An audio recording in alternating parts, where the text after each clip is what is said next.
Hi all, and welcome. So, I think I have everything running and ready to tackle some more web challenges.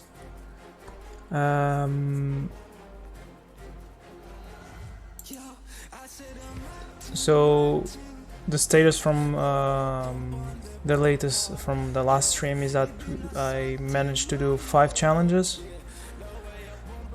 This one was a simple introduction challenge, nothing very complex.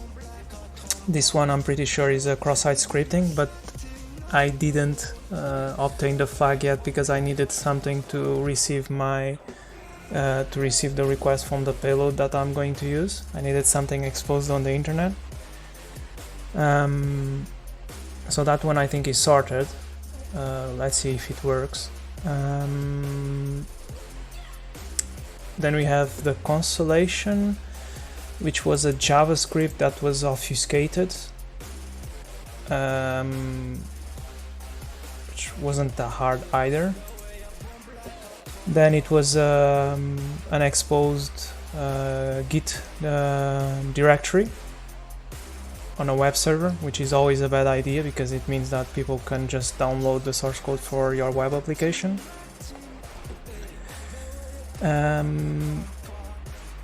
Secret agents was an SQL injection, and this one was remote code execution due to abuse on a file upload functionality.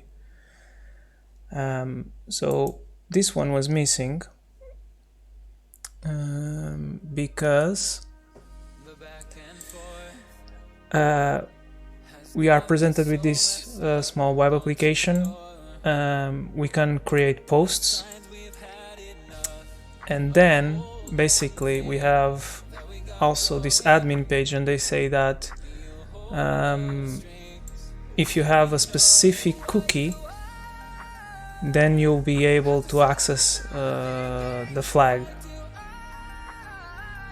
And they say they have this report functionality, which is you report a specific post and admin will look into it, and they don't take much time looking into it. They'll just delete the post, but an admin will look at it. So the only flaw that I found on this functionality was a cross-site scripting. So basically what I'm thinking the solution is, we need to have something here, and I tried some payloads, and this one works pretty well. This one triggers. So if we do something like maybe X, if we do something like this, just to simplify the payload, and we do then this, whatever JavaScript we put here on this on error condition is gonna be triggered once you view the post. So of course I need to have something that is remote, so it needs to be on the internet, and that's what I didn't have before. And then we can say it can be cookie, I think. If I remember, how do I do this? Probably it's better to use. Anyways, we can test this. So then we do this, and basically whenever the post page, whenever we visit that page, this will be called with the document cookie, with the cookies from the current session of the user. And if the user that is reading that page or watching that page is an admin, you will get the cookies from the admin. And yesterday night I was looking into what was I going to deploy and how I could potentially not have to deploy anything, and I found this thing called request bin, which is used to test how do you call webhooks and all these sort of things. So you can basically create an endpoint that receives requests, and then you can inspect the content of those requests, which is exactly what we want. So hopefully this will work. So let's just try it. I hope you jerks don't go and start doing requests to that endpoint. That would be annoying. That would be a little bit annoying. But if I do this, let's just see if it works. It says it created post 451. So if I open post 451, you can see here that the image doesn't show up. Okay. But did we receive any requests? No, apparently not. Okay. So there is something I did wrong.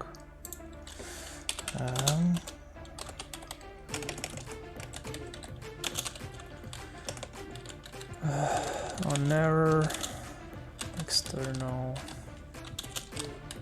website. Actually, let me check if I think the posts are being deleted, because the latest post, the 450. Okay. I think the posts are being deleted by admins, so someone is actually still doing it. Oh, here it is. I'll go back. This one looks a little bit more promising. So that's how you do. Is with document location, indeed. Okay, I see what I did wrong. Yeah, because I need to use the redirect, indeed.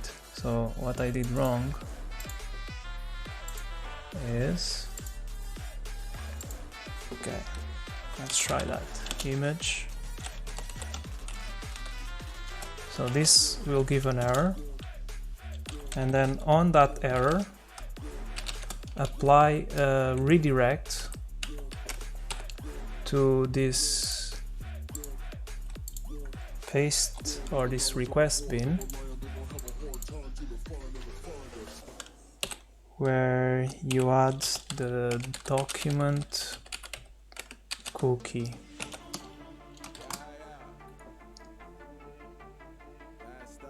Okay. So if we open this one, yep.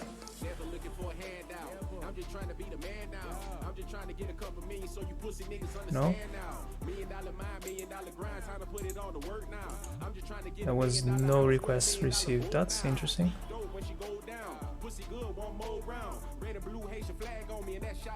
Is there anything I'm missing?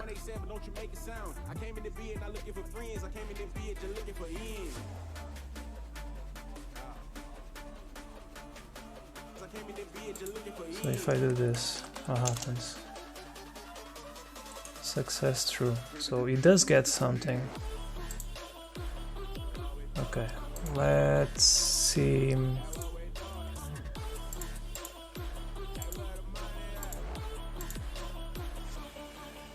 Maybe let's clear the entire history.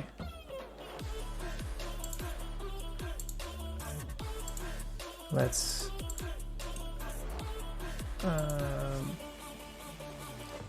see again the post. It does the redirect, it does do the redirect, but it didn't receive anything. I did put the right I think I put the wrong URL. I'm pretty sure I did put the wrong URL.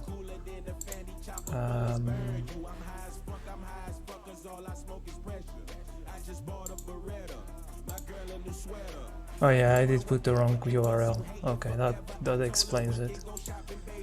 Okay, let's try again. I copied the wrong URL. So it's document.location, so it does the redirect. And this should work a little bit better. And we do C or whatever, or cookie equals document dot cookie.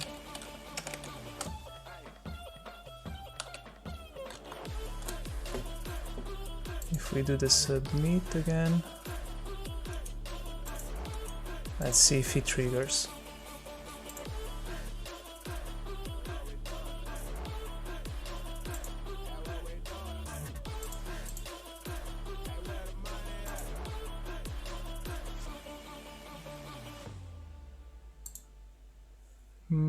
Interesting. Web developer. I must be doing something a little bit wrong again.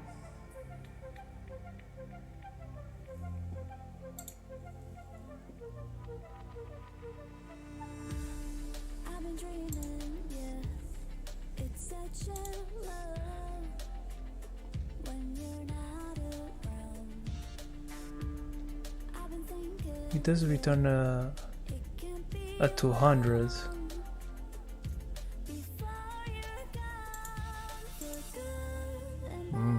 That's weird. I would expect this not to return a 200.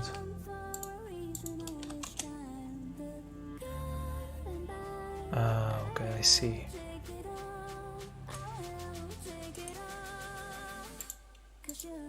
Okay. So if it returns a 200, it's not gonna work. So let's do just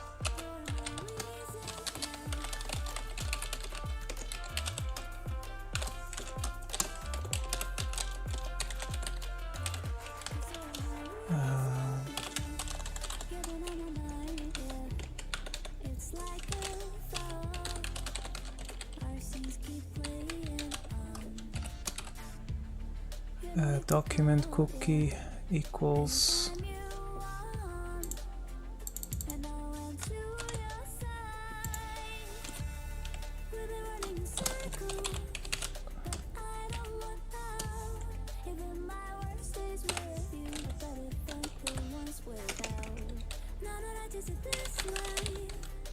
interesting because it did do the redirect before.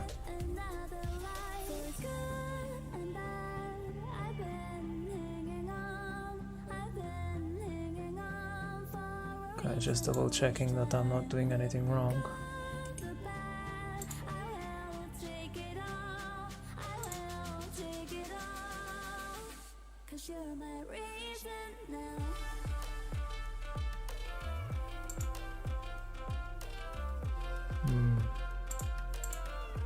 Must be doing something wrong.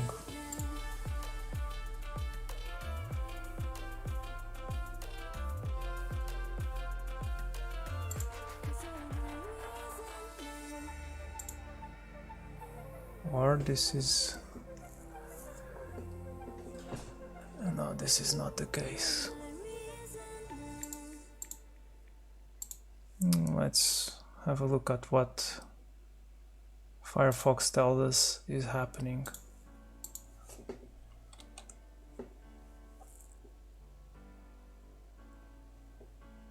It also returns a 200. How's that possible?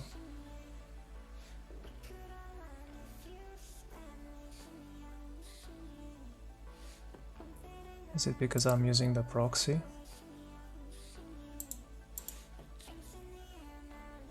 Okay, it was because I was using the proxy, I think.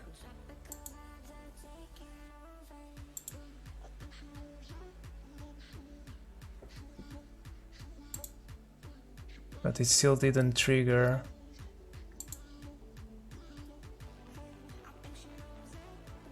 Still didn't trigger the payload.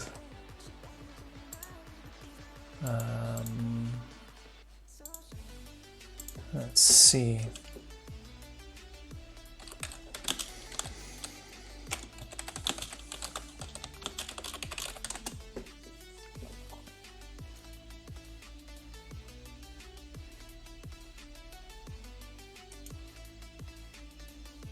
And without redirecting.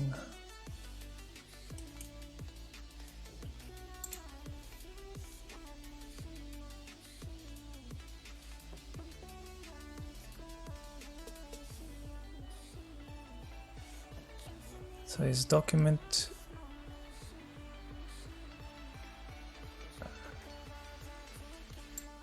okay, they are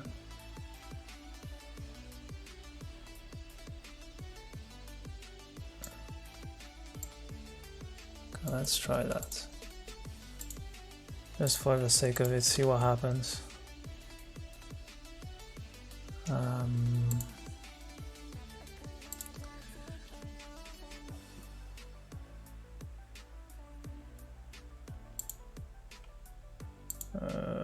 Did I screw up?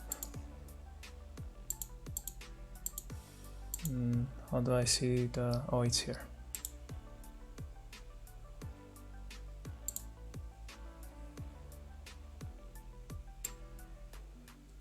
Let's see. If with...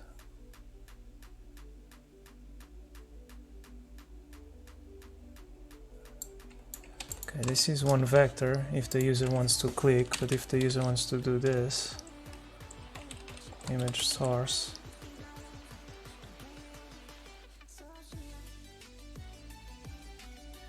I don't really think we need this because it's not being...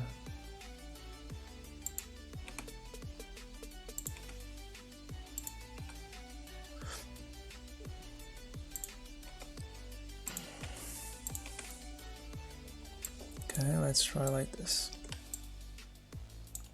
So instead of that, let's have image source, and then on error, let's ignore that,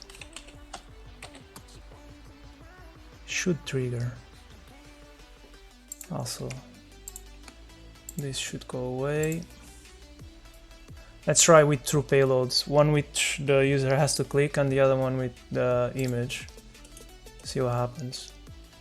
Oh, 3 and 200 characters. Oh, God damn it. Okay, let's try one at a time.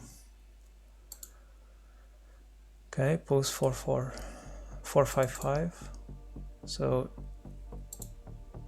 if I click here, okay, it worked. So you can see here 2 query parameters and okay. Although this is a little bit weird. Just closed one tab that I shouldn't have closed. So if we inspect the element,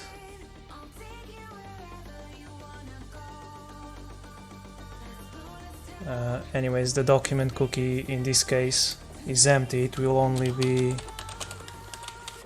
it's only gonna be there.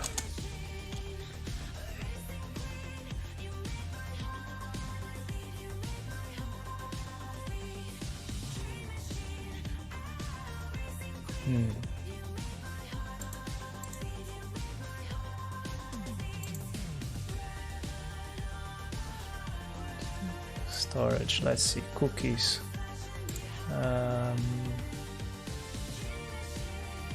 Let's delete all cookies. Okay, because this cookie is a little bit weird. It's probably because of the tests that we made. So if I use the image,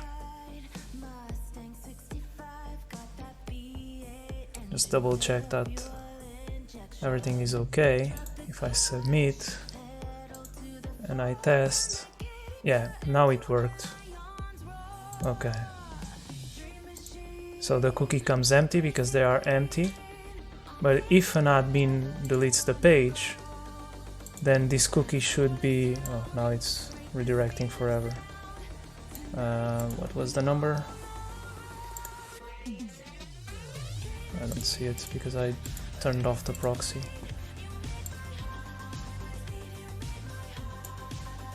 So 456. I click, it redirects, I get all of them. Okay, cool, so it's working. So let's just report a post and wait for the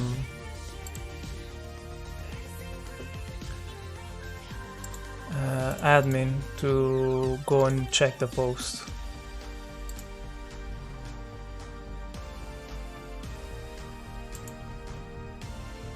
Oh, it's done automatically, so it's not a, I don't think it's a user that does it.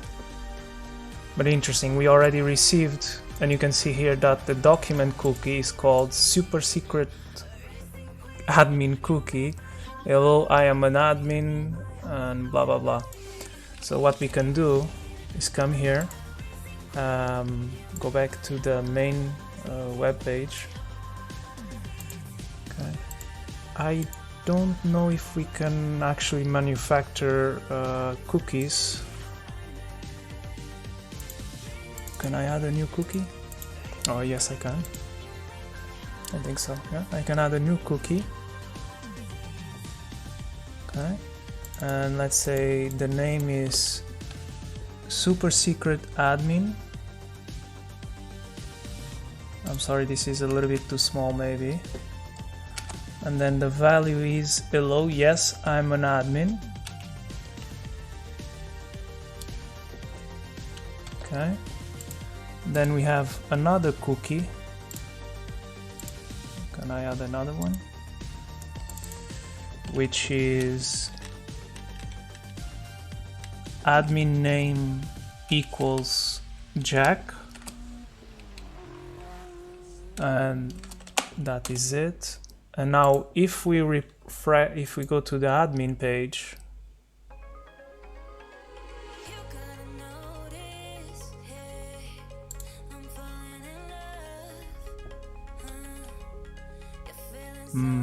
okay, let me decode in burp because the values doesn't seem to match. Decode as URL. Oh no, wait. Whereas super secret admin cookie, hello, yes, I am an admin. Yeah, that's pretty much it.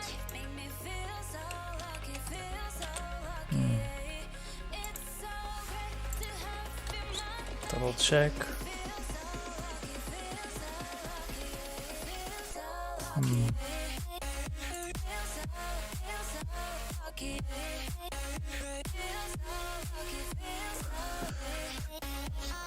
Is it sending the cookies when I do the request?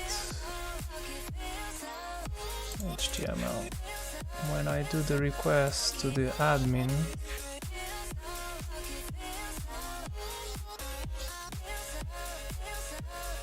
it is sending the cookie. So why isn't it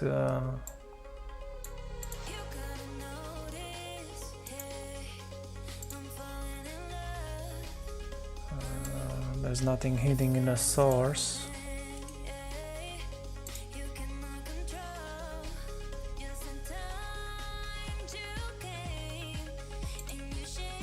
Okay, that's weird. Let's try. Let's try with burp.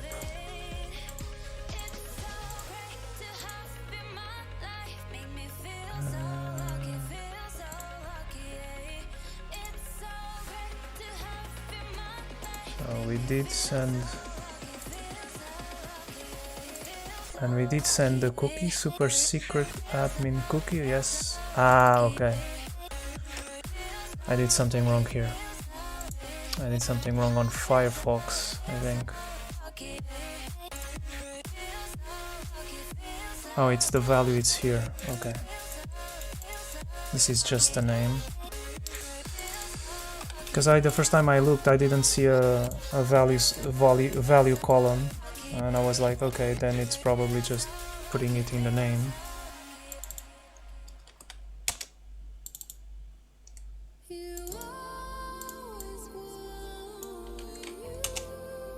That's why it wasn't matching. And if we refresh the page, yeah, here it is, the flag. Sanitize your HTML and your hands.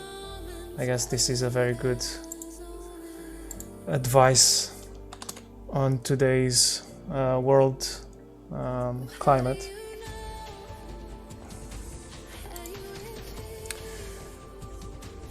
So it was indeed a cross-site scripting. Now I'm curious, how did they do this request if it's not a person doing it? Let's see what we can find out.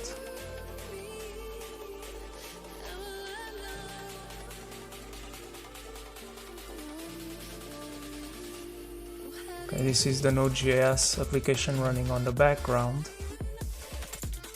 So it's triggered straight away from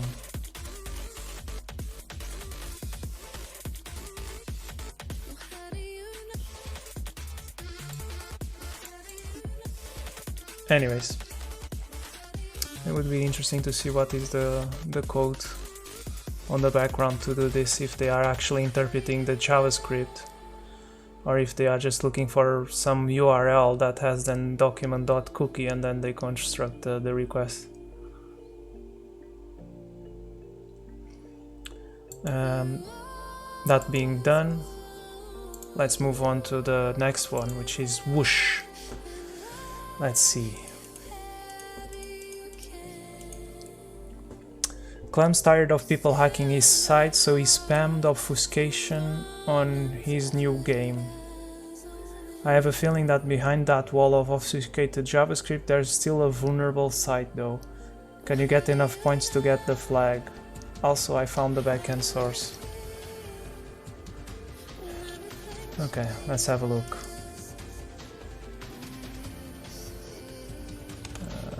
Also, let's... not this one, this one. Let's create a new folder. Web. Whoosh.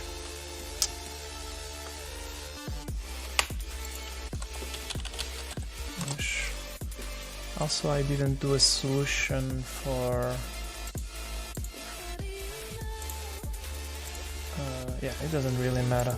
It's a cross-site scripting.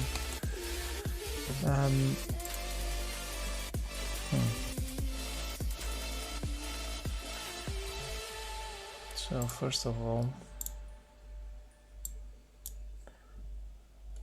let's reload, see what is downloaded. For Pete's sake.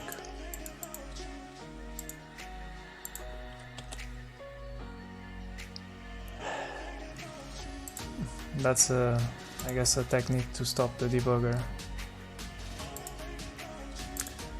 If I click start, oh, it uses socket IO. Interesting.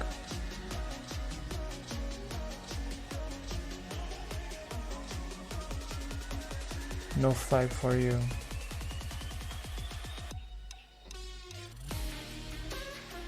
And it's doing all of these socket IO things, requests. Yes, so here it is. Let's have a look at, yeah, so the JavaScript is completely obfuscated. You can have a look at it though, but I don't think that's the solution.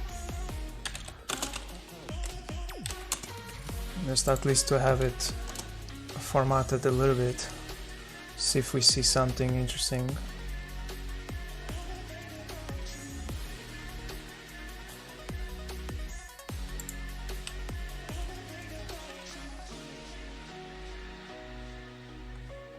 The raw shapes, get current position, update. So you have here B start, P score, So there are some things that we can read from this heavily obfuscated code.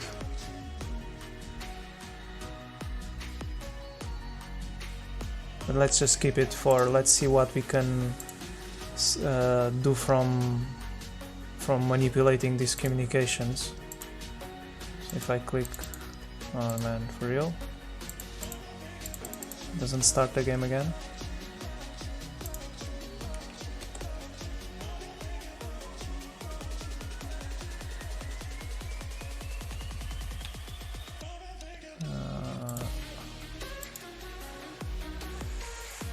Let's see, network once again. So if I click start game and I click the little ball that changes locations,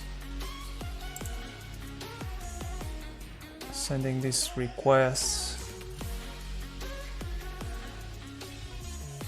the values are changing for the T.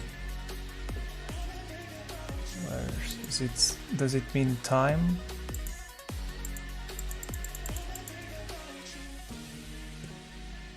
Yeah, it's probably a timestamp because every time I click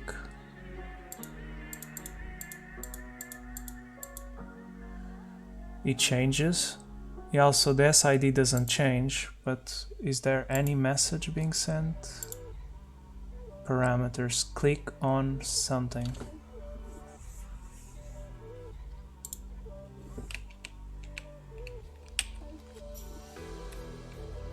So it's basically sending all the clicks that I do. So this is start and then click.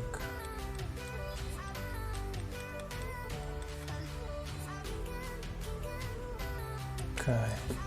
So what would be, I guess we need to reach, as they say. Can you get enough points to get the flag? And also they also provide us with the backend source, so let's just have a look at the backend source.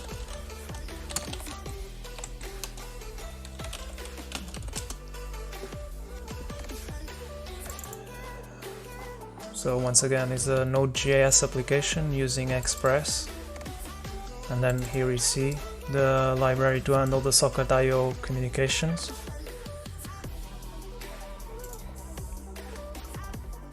Generate shapes, so the shapes are clearly generated on the server side, and that's why afterwards when we are clicking, it is sending the coordinates or something like that, I think, because they change more or less.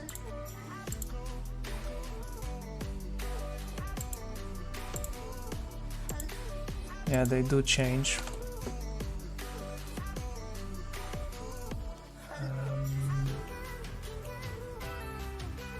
So this is to handle the socket.io connection.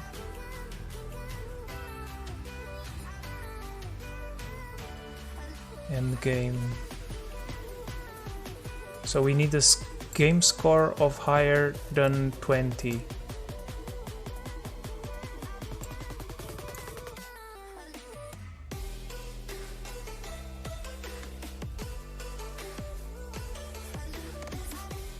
And we have about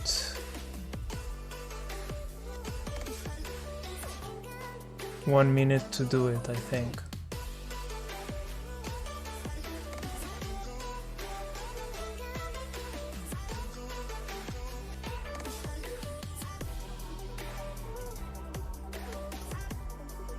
And the score accounting is done on the server side. It doesn't receive it from the client side. From the client side, it only receives the clicks.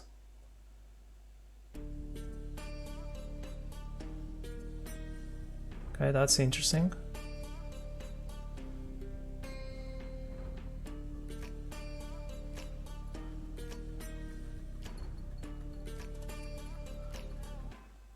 And we have a number and a Y, so it's the coordinates. Then it compares the game shapes. and if it's within 10 pixels, I think, the distance in between coordinates, then it increases the score, and once we get the score of 20, then the game is over. So what I would see as an approach is to actually craft something on the client side that triggers the clicks on each one of these, on each shape that is a circle.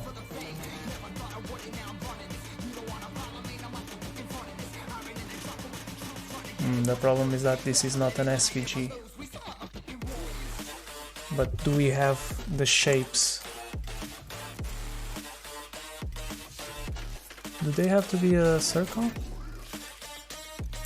Chance shapes.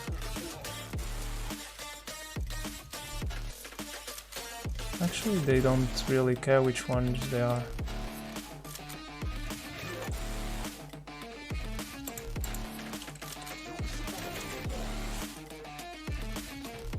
No, they do. Just click on the circle and then click on the square. So why just double click too much? Yeah, this is impossible to do in 1 minute. Of course, manually. In less than 1 minute even.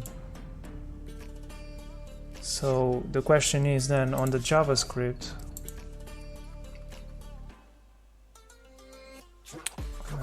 Network. We were looking at the JavaScript, let's see. We can find here P-score.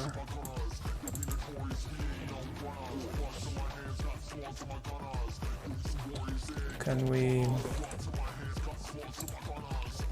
do something? Let's see. Score is 2, so if we do score equals 20.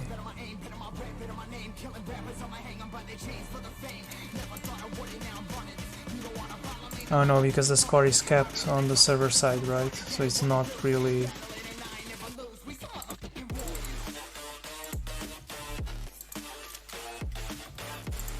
It doesn't really matter. So we cannot change it. So what I want then is the shapes.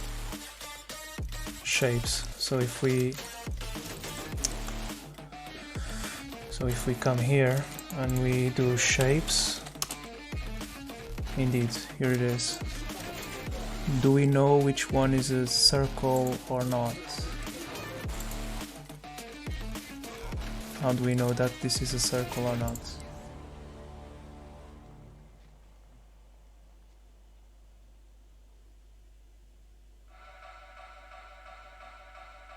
Interestingly enough. So what is the socket's variable?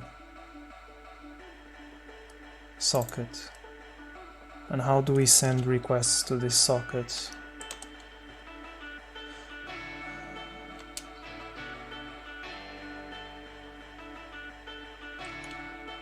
Let's see, click. No, there's no such thing. It starts here.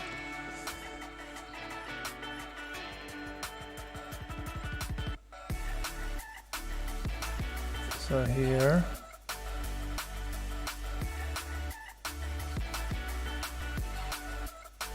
So this is the draw shapes. This is probably when it receives the shapes.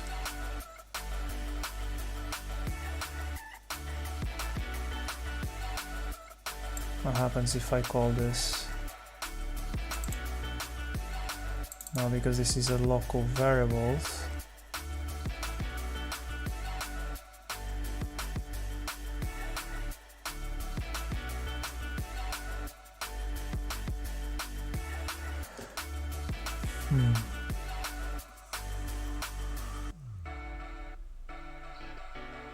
But I don't think I need the socket actually. Because I have the shapes, and also I have the canvas object. So what if I do for S in shapes, we do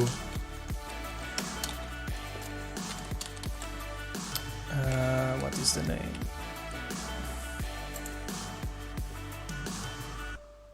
ID C and C game. So it would be a # C game hashtag, I guess. Dot click. Let me see. Canvas trigger click on specific coordinates.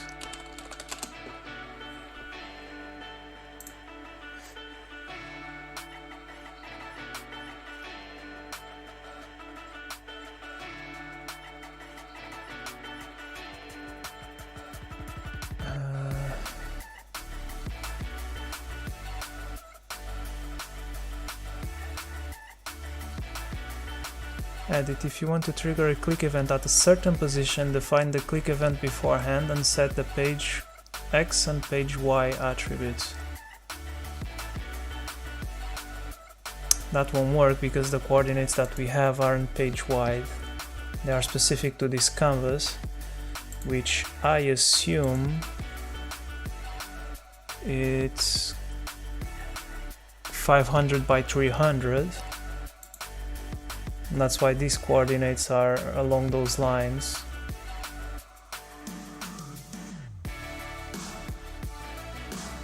So what I can do is do not really.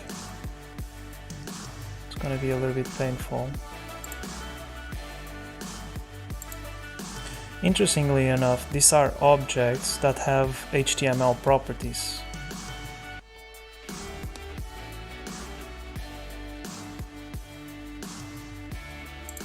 Can we actually trigger on the actual shape a click? What is this? Okay, shapes. So this is the first element of shapes is this. What can I do? What's this to source? Whatever. Okay. No, I don't think I can click it.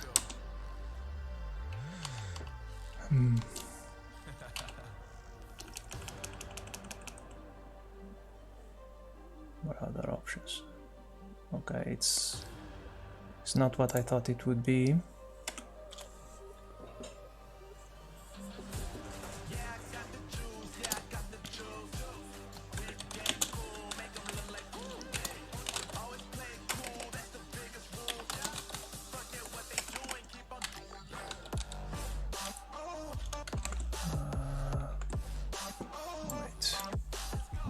So if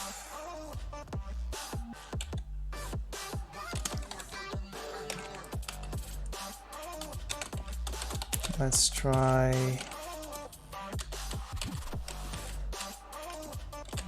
click, let's see what, if I click the canvas, let's see what I can get from it.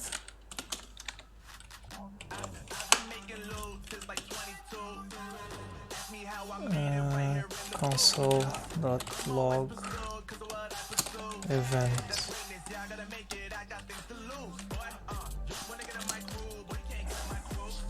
Am I missing something? I think I am. Let me see this. Oh, this is so small. You guys aren't probably seeing much.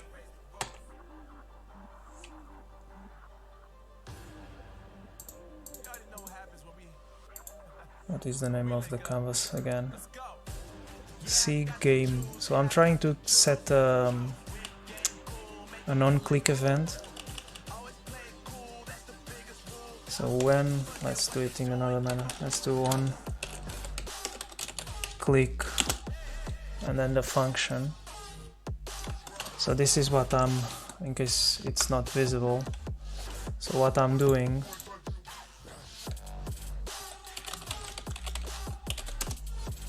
is trying to set up a click event, so when I click the element that is showing all the shapes. Oh, it doesn't this have jQuery? I thought, no, it doesn't. No, it only has socket.io. Okay, that makes sense.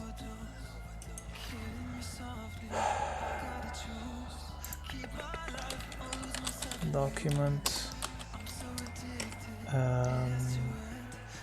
write,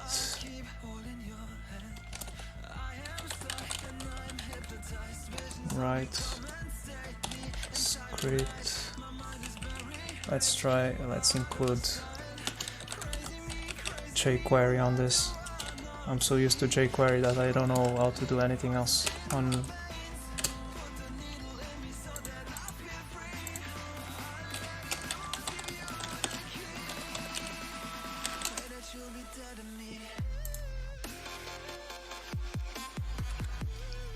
Let's do this.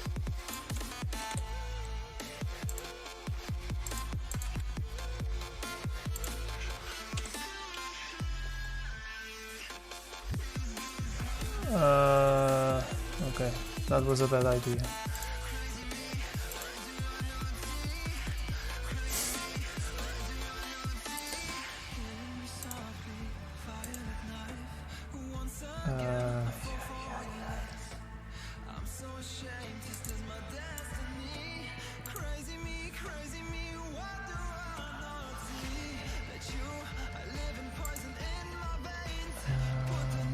Because I did document append maybe.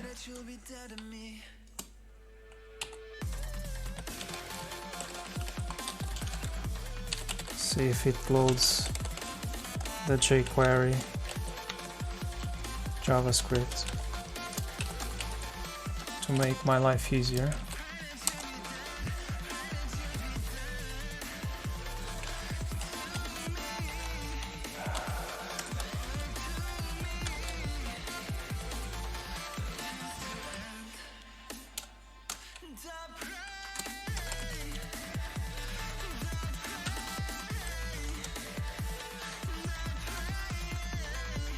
And I inserted it as text.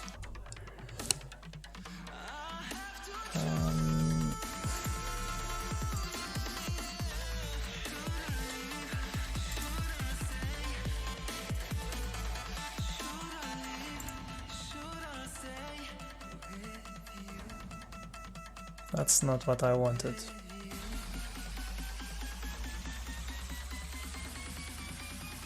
I didn't want it to be included as text. Let's see.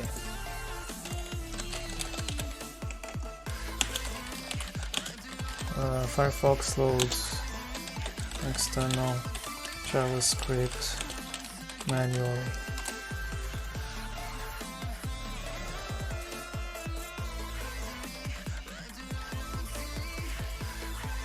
These examples. So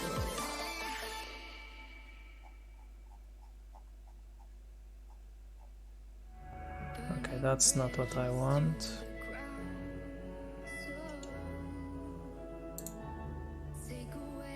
I might be going into in the oh, here it is.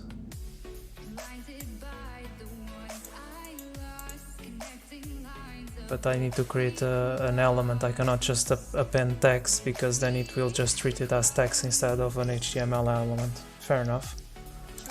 So what we can do, so is script, we want that, but then we want jQuery. Where's jQuery? What am I doing? Back. It's here. I want to include jQuery. And so if I run this now, we now have jQuery in the web page. Somewhere in here, there's jQuery. And now if I do this, it should work.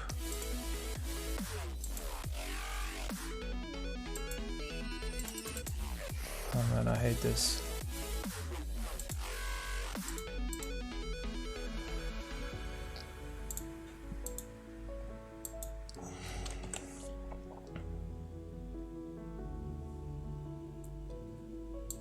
Okay, web developer, web console, can't establish WebSocket connection.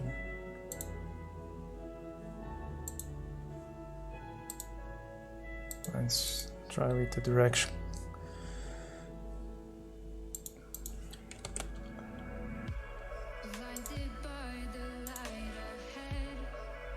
Let's see again.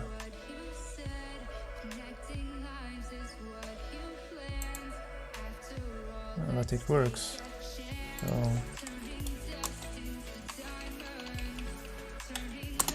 So if I click the canvas,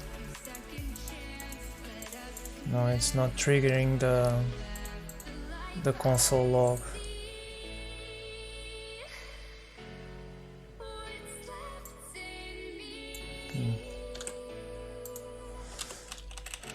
So if we log something random,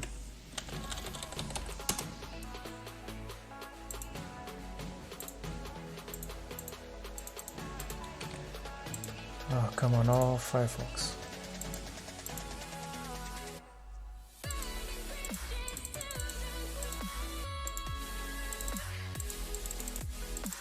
It doesn't trigger anything, does it? It just complains you cannot connect to the socket server for some reason. You have been disconnected.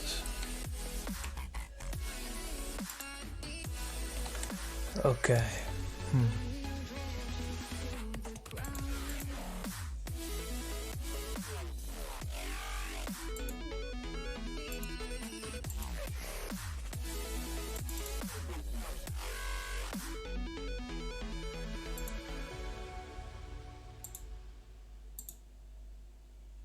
Every day we escape, losing all of our faith. We can't live. Let's have a look again. Maybe something that we can easily implement on burp, maybe.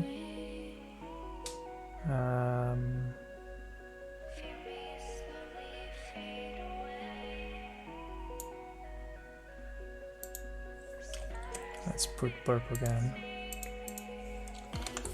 Let's clear the history. Unless they created, oh, it's already created. So let's see, gets the JavaScript, starts the connection.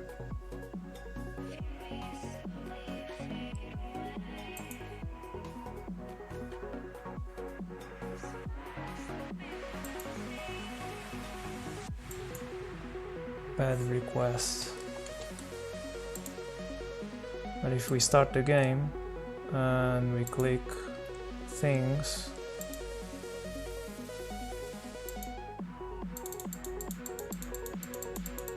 so if we click these things, let's see what request he sends. So this is the setup. So these are the shapes. Let's keep that.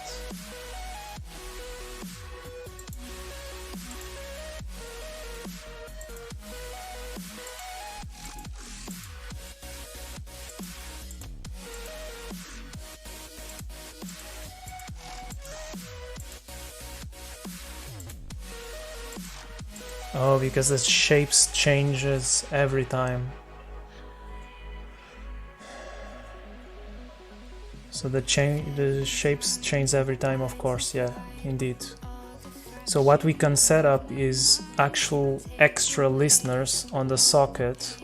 So let's have a look at the JavaScript again, because there is a socket on something and then it stores on the shapes and then it draws. So this is the function that gets the socket alerts, or well, gets the shapes. So let's refresh the page.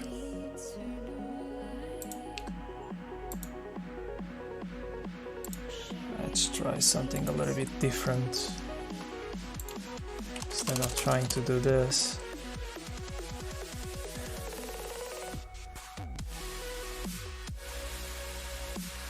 So it does something, and then this is it. This is the shapes.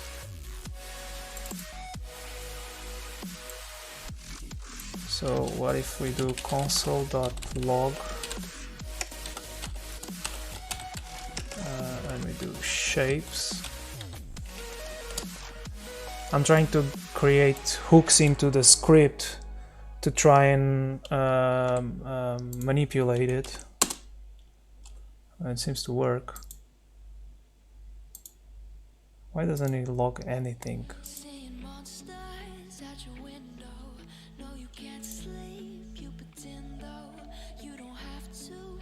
This is really interesting.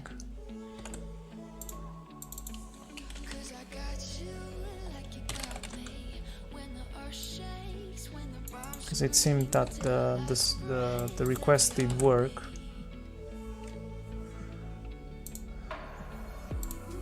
Where's the web? Ctrl-Shift-K.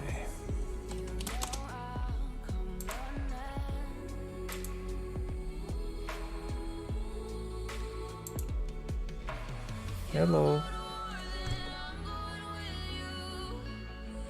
Yes, so the script is being triggered. They might have modified the console.log function not to log anything, but clearly our event is being triggered. So the question is, in between shapes, how do we distinguish them? How do we distinguish the circles from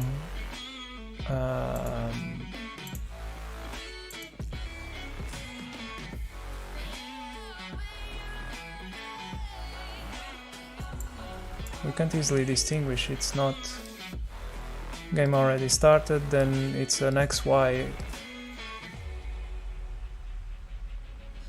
How do we know that? Does it even matter? It should matter, right? Because if we don't click the circle, we don't get any points.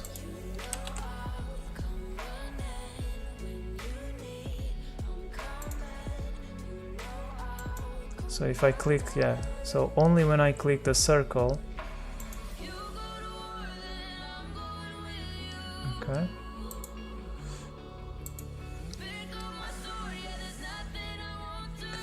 But when we click the circle, what is sent to the server?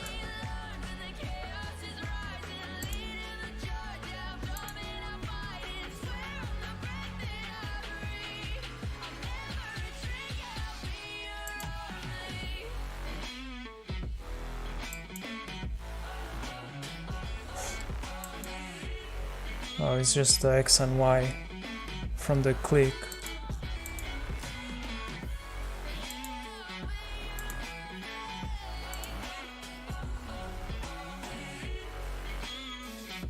How does it know it's a circle instead of a square? So we can get all the coordinates that we are receiving. We can even set up an event when we receive the coordinates, which we can potentially, if we say, okay, for each shape, in shapes, right? For each one of them, if shape, and this is not going to work like this, but if shape is a circle, for example, then we can trigger the event that sends the clicks on the right coordinates. But I'm not seeing anything here that can help me distinguish between a square and a circle. I just see shapes, coordinates. Let's have a look at the source code on the server side, but I don't think there's anything here. Because the generate shapes is just a new array, and we fill it with pairs of x and y, which are random between 500 and 300. And that's it.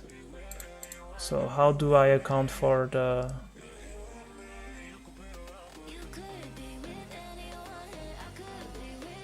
So this is the start of the game. It generates the shapes, sets the score to 0,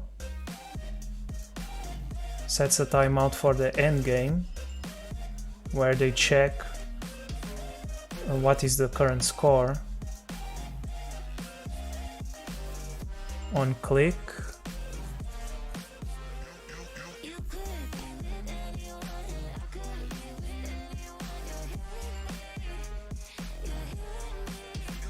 so I think for the actual backend it doesn't really matter which shape you click, because they only really care is about the x and y. Game shape 0.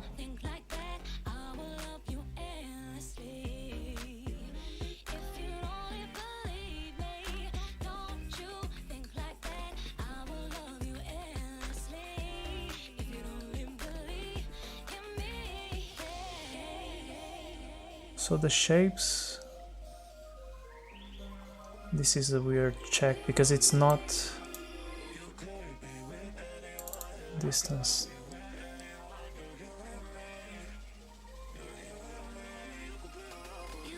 AB, so it's 2 points, and then it calculates the distance in between them, which is okay.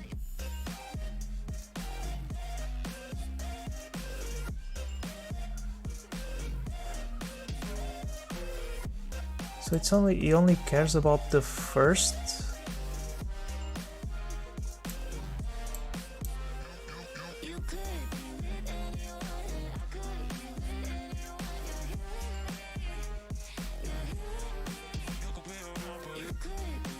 Oh, this is weird.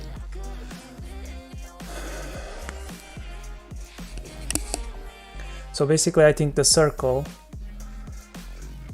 is always one of the firsts. Let's see where the circle is right now. So let's look at the coordinates. Web console. So let's see the first one, 390, and yeah, so that looks like it, because 500 would be around here. So his x is 390 and y is 15. So if the positioning, the coordinate system 0 for x and y is here, let's see, inspect element, it's probably easier to see. So if the coordinate system starts on the top left corner, then the first coordinate is this one here. As we can see, 390 x 15 y 15. So if we click for every time we receive a shape, if we send this coordinate, the first coordinate, we should be able to get until the end, I think. So here we don't actually need to distinguish between which shape. We just need to send a click for the first coordinate received, because that's the one that's going to be the circle. So let's look at the source code again. Let's see how does this thing send clicks.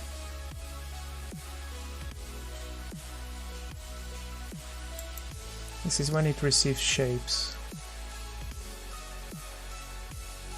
This is the update stuff. How do I send clicks on this one? Stay update. Get cursor position. Oh, actually they already do the math to get where you click on the page. They already get they have the get cursor position.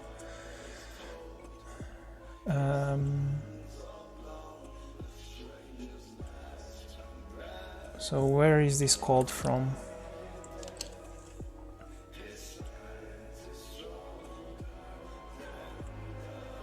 So let's see what if we call this function.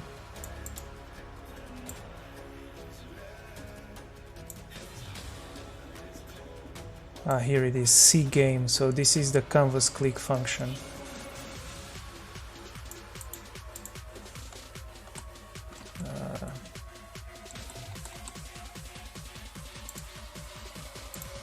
So let's see what happens when instead of doing this function, we do this alert, and then we alert with this.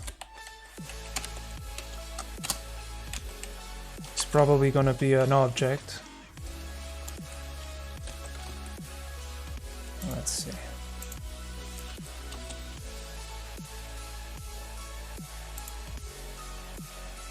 So here it is, the coordinates. Okay, so basically when I click, is this just a string? It does look like just a string. Let's look at the request for the post. Yeah, it's just this.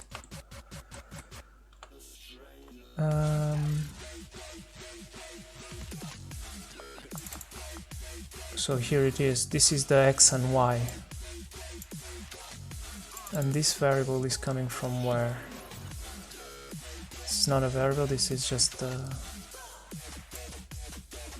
So actually what we just want to do is come here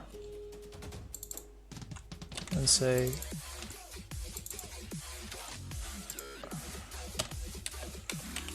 x and y, right? Because that's the format of the shapes, x and y. Let's just try it. So it basically will auto click for us. That's the idea.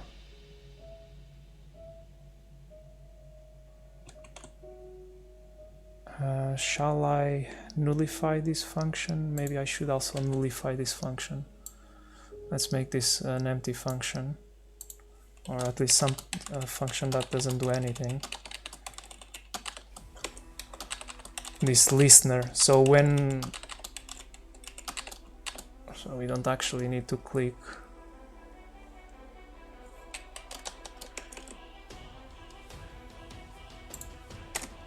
Okay. So let's trigger our web console again. And if we click start game, done. Will it be on time? Will it do it on time? Let's see. Oh, it was so close. So close. So goddamn close. Damn it. Okay, let's try again. Oh, this is fun. Oh, I forgot. And this thing has the debugger, which is annoying. So, let's see.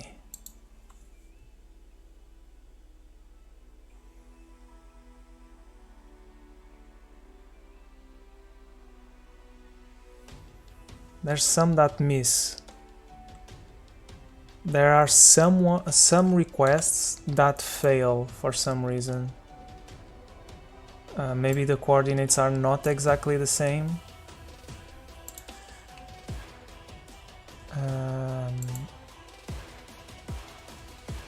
because what I find interesting is that here the comparison is between the first shape X and the second shape Y.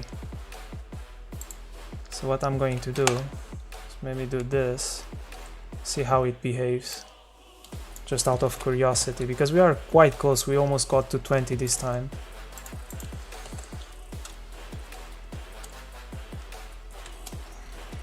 So we don't actually, so set it up and we click start. Come on.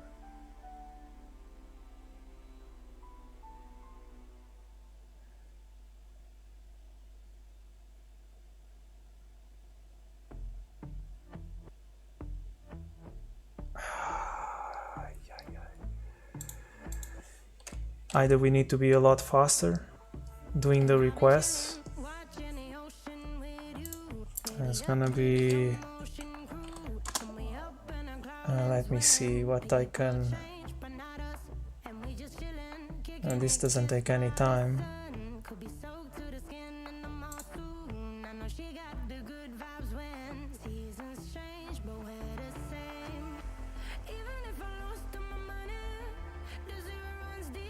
Oh, what I can do actually, maybe, which will make it a lot faster, is disable the proxy.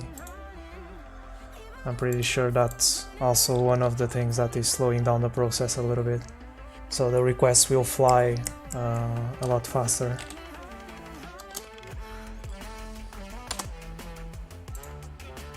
Yeah, done. Yeah, it was the proxy. So let's see when the game ends. Of course, we already passed the 20 requests. Done. That's the flag. So basically, I think what we can learn from this one is you don't really need to deobfuscate the entire JavaScript. You just need to understand enough of the functionality to get it working, and in this case was understanding how we were getting the coordinates, which coordinates matter as the circle, which we figured out it was the first one, and how to send to the server that the user actually clicked those coordinates. And so and now I didn't copy the flag, so I need to refresh the page again. Very cool. I guess this challenge is to show you when you have these gaming platforms on the internet where you have client-side games, this is the sort of thing that you can potentially do to cheat at those games, for example, to earn points when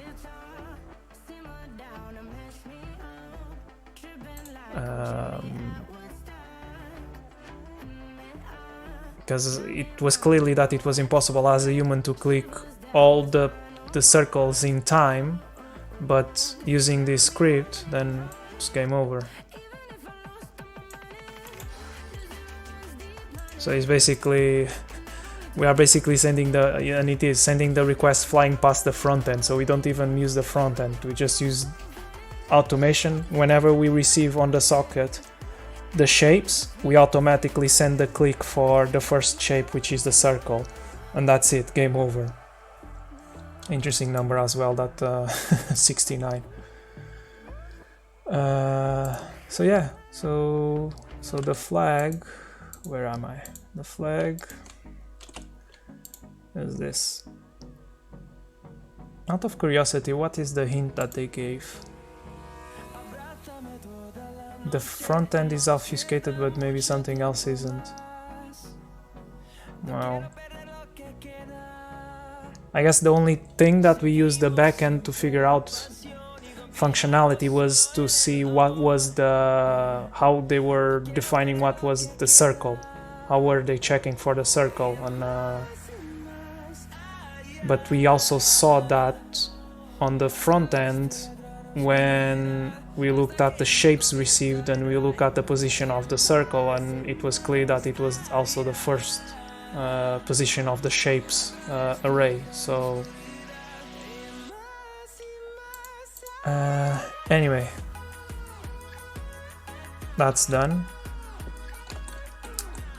This was a fun exercise. It's not really, I guess it wasn't really hacking, or well, it is in a way, because you are making the application do something that it isn't supposed to, and we are tricking the application to think that it's an actual user clicking the coordinates and winning the game. So it was a fun exercise. So the solution is use the below payload that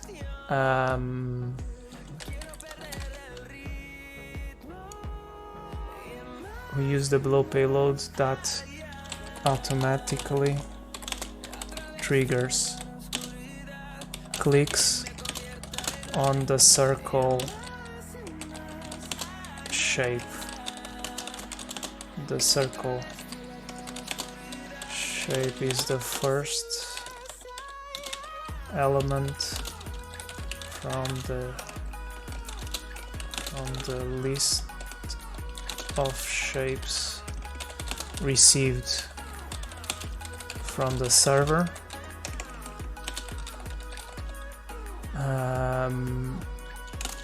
The clicks are triggered by calling the same function as it would be if the user clicked. So basically, simplifying the code also a little bit. This we don't touch. This we don't touch as well. And this is just to make sure, which doesn't really matter because this is on the on-click function for the canvas, but we don't really need it. We don't care if we don't need to stop it. We just need this one here.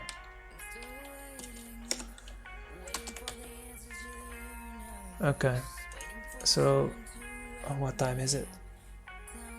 Okay, 1 hour 20 of stream, more or less. Let's have a look at a peculiar query.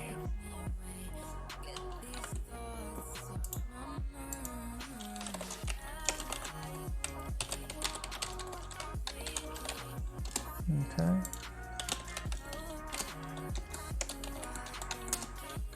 Let's see what it is. Clem thinks he's really cool and compiled the database of criminal records with a site to top it all off.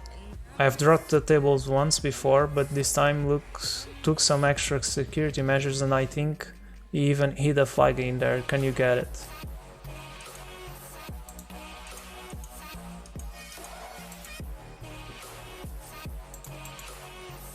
So we do have source code. What is this? Oh, this is writing here. Yeah, don't care. So there is a source code. Let's not look at the source code first. Let's add a little bit more challenge to it. I'm pretty sure this is an SQL injection because they are talking about drop tables. So the first thing I'm gonna do is the usual, which didn't work. So the second next best thing is a %a, for example. Okay, and if I do a and b,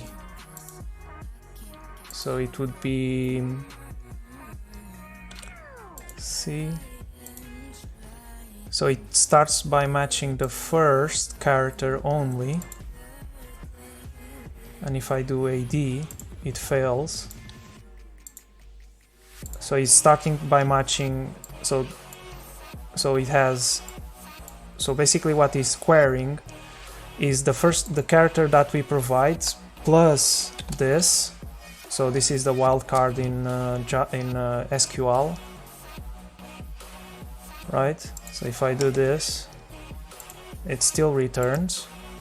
But if I do this,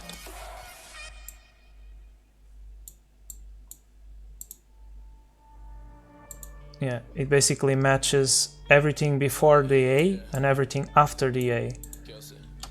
So basically, there's still some SQL injection in there because the percentage is still used as a wildcard. So there is, or at least there is a very high likelihood that this is still SQL injection. But I'm assuming that they implemented some sort of filters that block stuff like the single quote. So if we do, for example, %A single quote and then comment, it's probably not gonna work. Yeah, I was expecting to see some errors here. So they are doing some sort of filtering. Let me have a look at perp.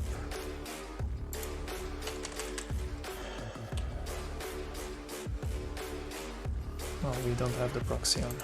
Okay.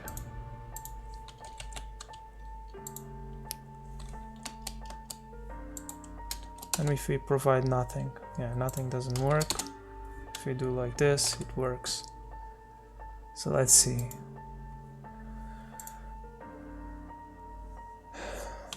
Okay, the cache is...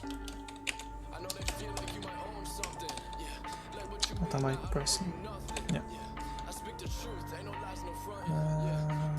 If we do this, A and an E, for example. Yeah, exactly the results that I was expecting. Okay. So let's send this to the repeater and start to inject different things and see what we can do with it. So we know percentage works, so if we do this, it doesn't work. Yeah, it returns empty. What if I do this? It doesn't work either.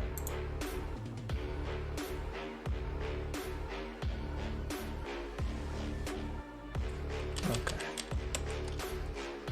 You know what?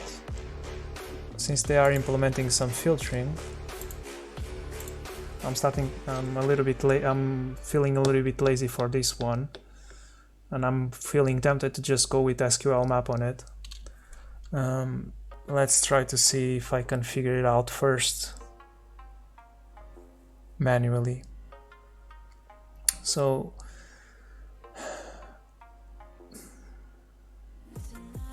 if they, let's imagine that they filtered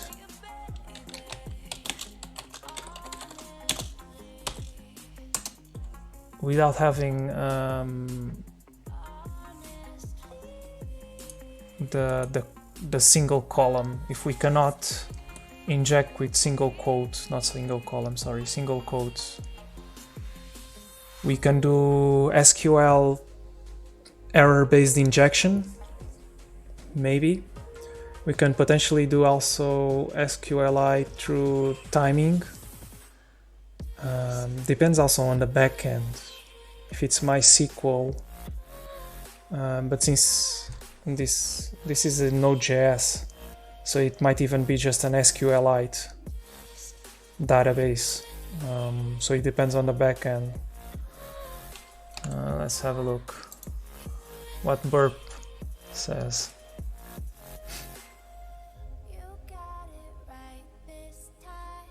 Avoiding block characters.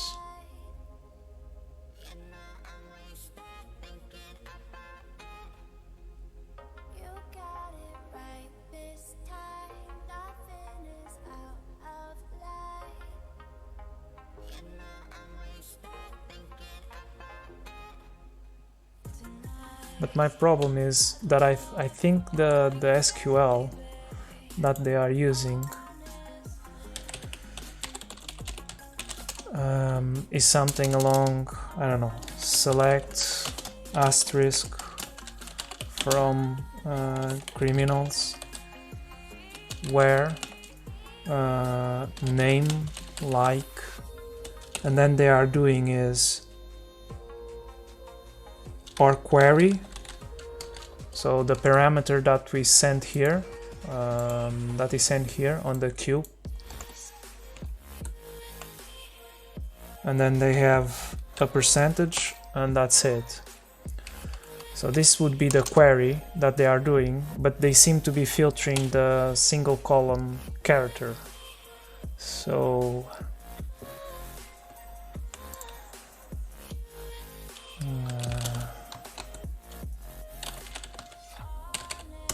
okay, let's ask SQL map to give us a hand. So this is the request. There's no XRF or anything like that, so let's just, because the last time the last SQL injection I did it manually. And this time is also a good opportunity to show you how to use SQL map, which is a very, very good tool for SQL injection. So there are very parameters, and they even have a more detailed help page. But how I like to do it is I like to create a request file with the request that I want to test, okay? And then I like to, if I remember correctly, where is it?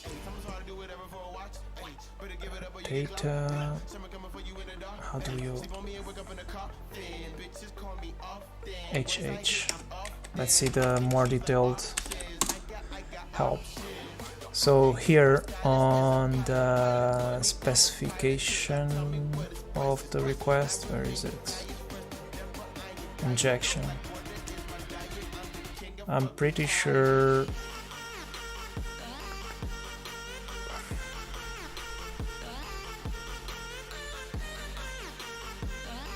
so you have the -R, which allows you to supply the request from a file, which is what I created here, this request.txt file, and that's what I'm going to use.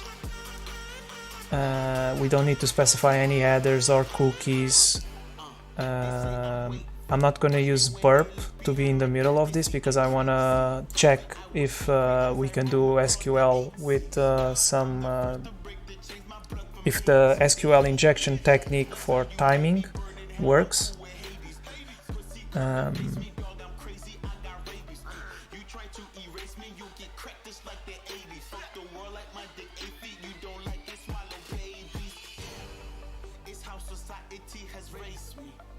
And that's it. I'm actually probably just gonna ask the banner from the DBMS, from the database, and that's it. So let's just try it.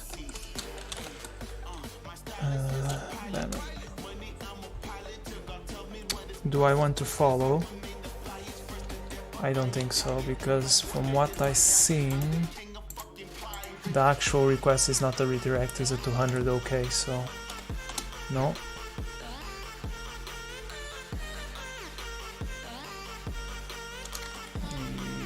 Oh, wait. They are using Cloudflare, aren't they?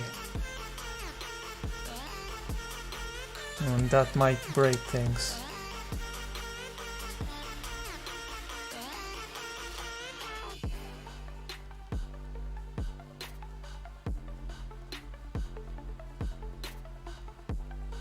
Okay. So SQL map is also a very nice tool because it kind of guides you along the requests. No, it doesn't seem to. Okay, let's see. Let's put burp in the middle to see what SQL map is actually sending to the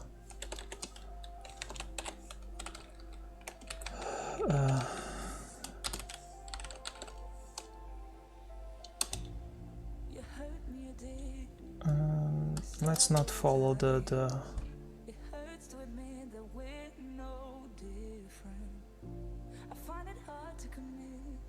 we might need actually to look at the source code and see what they are actually doing. Let's see the requests.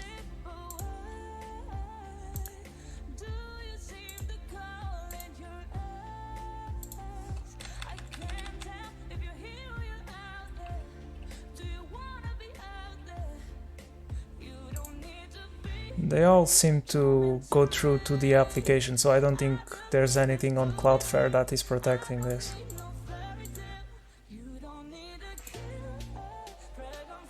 If they are using Cloudflare.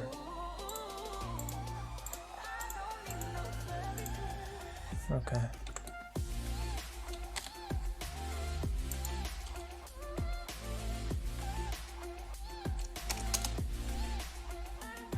This will fail as well as we were seeing.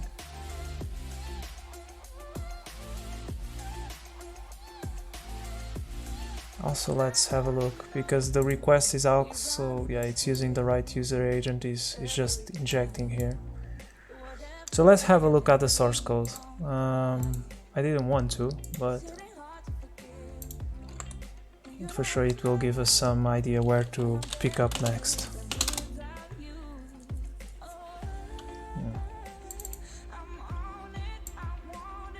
So clearly it's a Node.js once again. Node.js application. We have a get. So you can see here, so if the request query is queue, or if the query from the request has a queue parameter on it, it gets the queue parameter, and then it goes for the whole length of the queue parameter. If it's censored, or if it has these characters on it, actually these characters, so it's blocking the single quote, dash, double quote, and the dot.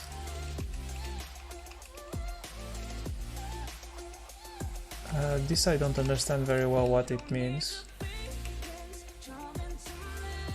Probably need to run this in a Node.js context to try and understand. And then it does some transformation, it's censored, it does some transformation. Okay. So what I'm thinking I'm going to do is, do we have Node.js here? No. Oh, that sucks. Because I want to actually run this code, this part of the code, to see how it's filtering the queries. Node.js command line parser, no.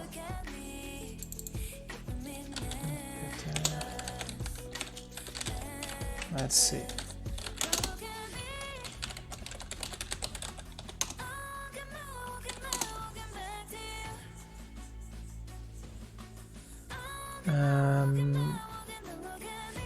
So let's see how I can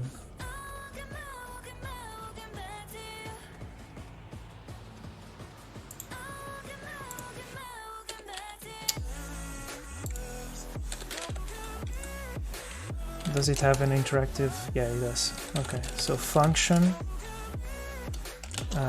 test receives a queue parameter, and then what it does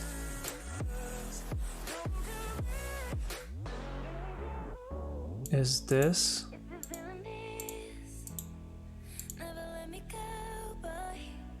Okay, that's not gonna work like that.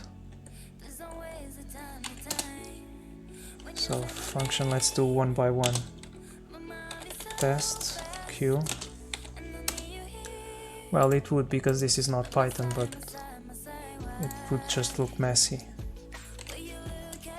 So let this happen. Then we do this.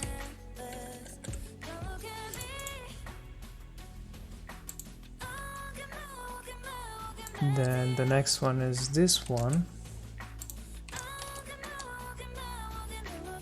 And we say censored equals truth. And we do this. Maybe I could actually do just a JavaScript file that has this and then run it directly from Node. It's probably easier, I guess. I screwed up. Okay, let's do that.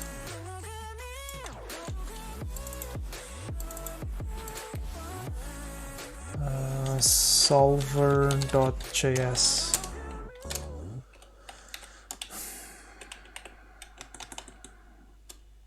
You even have the function test q,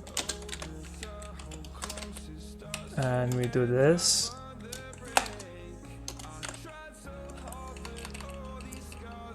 If like this, and then we just return q. And I think we can do a console.log q, and let's say we are using the first vector that we were trying, which is this one. We know that it will be filtered and censored, but let's just try it. How do I supply a file to Node.js?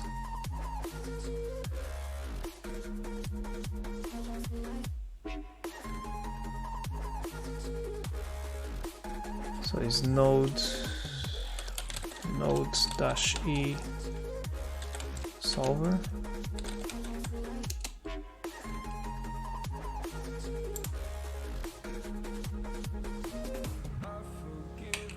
For real? Okay, it's probably easier just to Google it.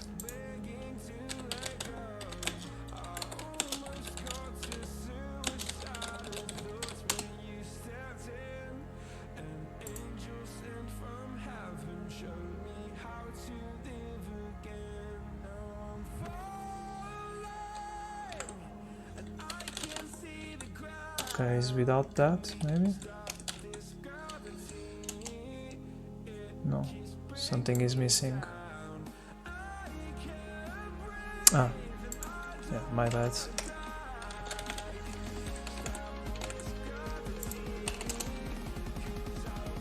Okay, Q, indeed, that is not needed. Aha! Okay, so now we understand exactly what it's doing. So whenever it finds one of these characters, god damn it, is replacing with a asterisk. Okay, so we know what it is doing. So what query is it actually doing? So this is the query that it is doing. So if we go here, function query q, and we return exactly what it's doing here.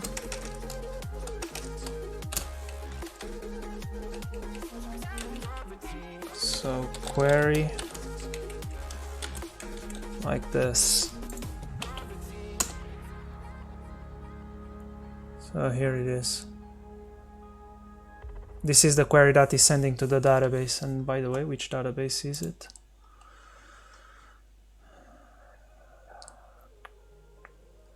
Okay, it's Postgres. Looks like PostgreSQL. PG. So basically the challenge is to bypass this filter. How can we bypass a filter?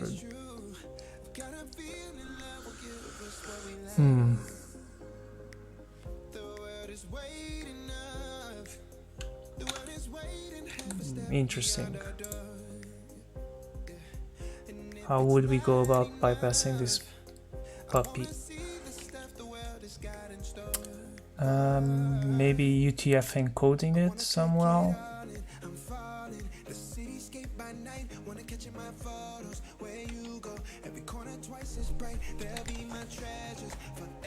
This is gonna hurt, just using a null character, but no, we won't solve it.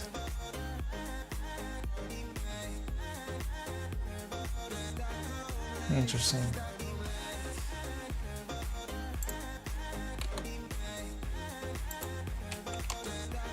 Oh. Did I actually save it before? Yeah, I did. Interesting.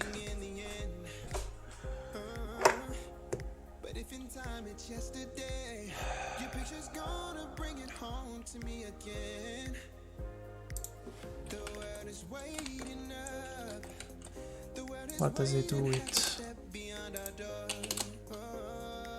Okay, it totally ignores the null character.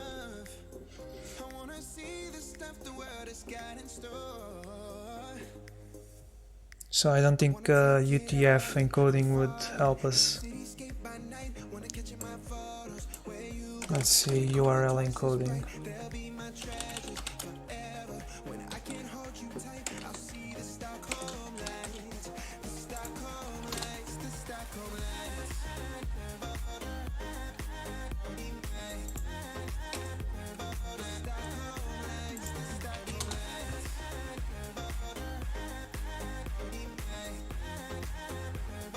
This is a true challenge, huh?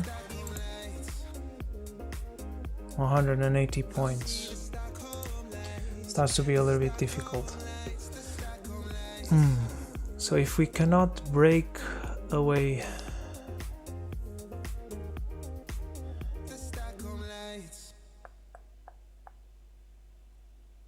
so it must be something peculiar about either Node.js or PostgreSQL.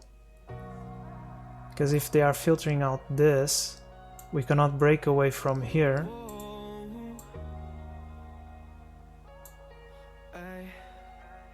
For example, we cannot do... Let's take away this. Also, they limit the size of the query to be 80 characters, which is interesting.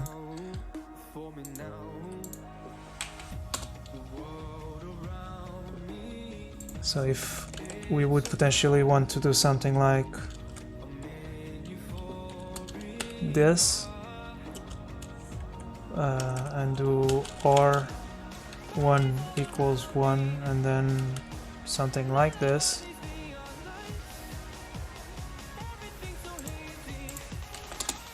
so it created an actual valid SQL query. Actually, I need also semicolon.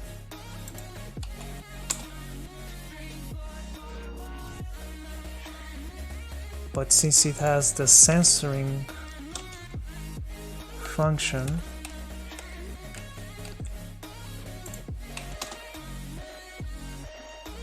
just completely from this onwards. What if I have 2 of them? Is from the first one, I guess. Yeah, it starts from the first occurrence. And if I have double quotes, it's the same thing.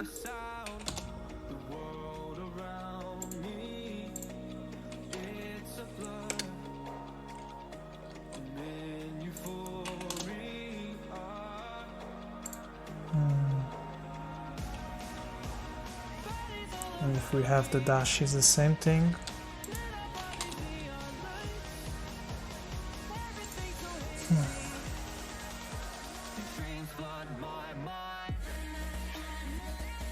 Just checking the length.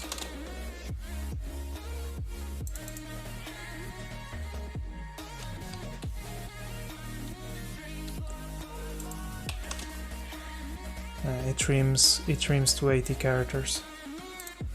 Okay, so that's also confirmed. So whatever payload we manage to inject here has to be 80 characters long. If it has any of these characters, it needs to be in a way that they aren't filtered, or at least they bypass this function here, this check here.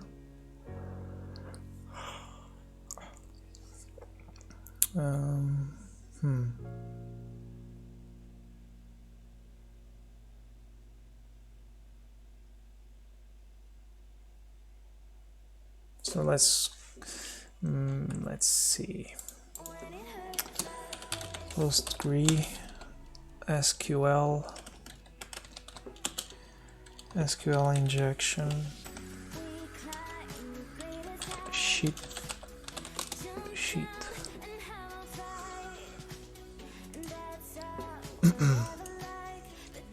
Oh.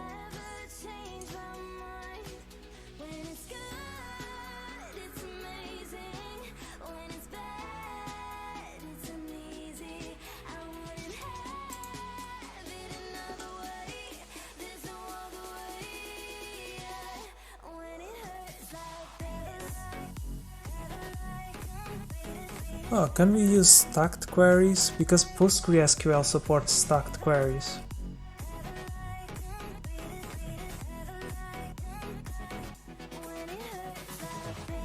Is that the solution, maybe? Having stacked queries?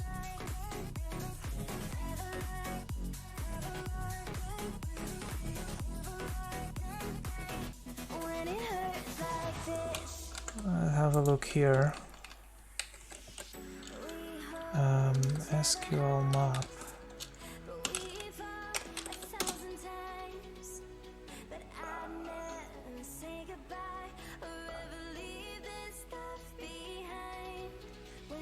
Use X conversions.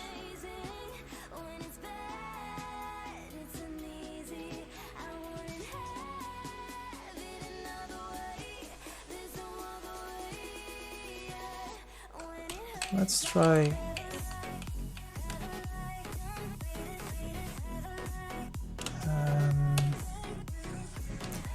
DBMS, PostgreSQL.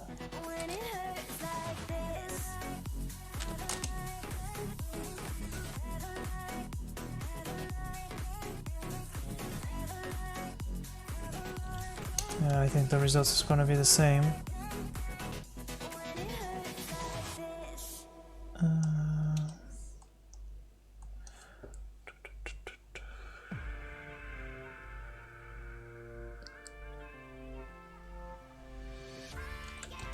So SQL, I don't have a way here to, on the techniques, I don't know if it allows me to, also, did it try stacked queries, PostgreSQL stacked queries? Yeah, it did.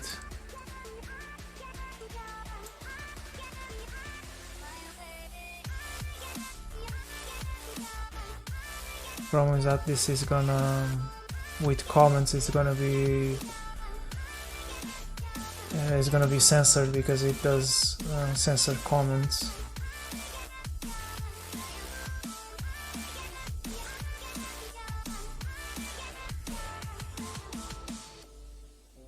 And time-based blind.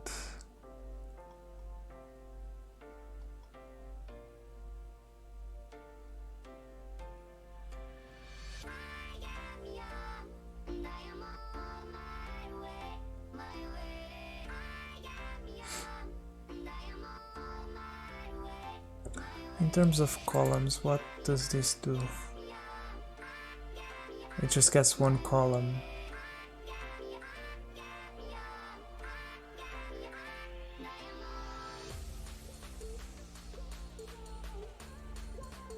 So it does say, and it's completely fresh, just give me $1 million to obtain.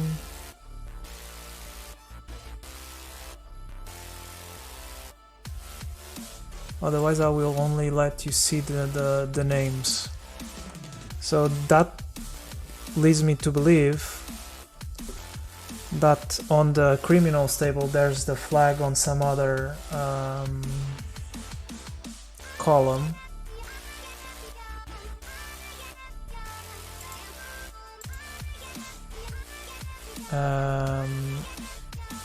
If we look here, we only get the name.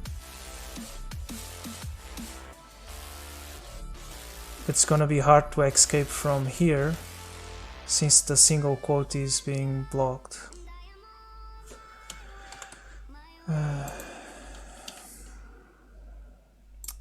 Let's see SQL injection without the single quote.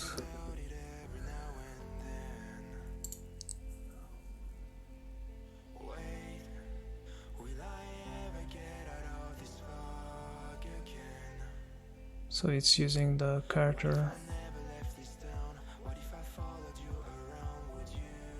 The problem is that we cannot.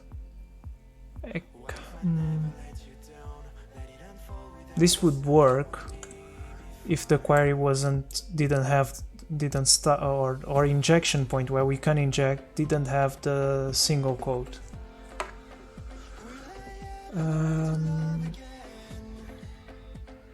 This is a nice WAF challenge.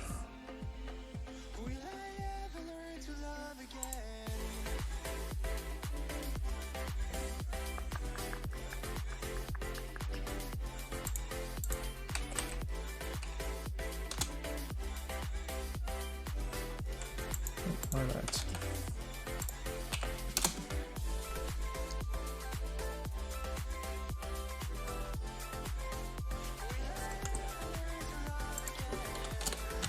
Node.js encoding bypass, something along those lines.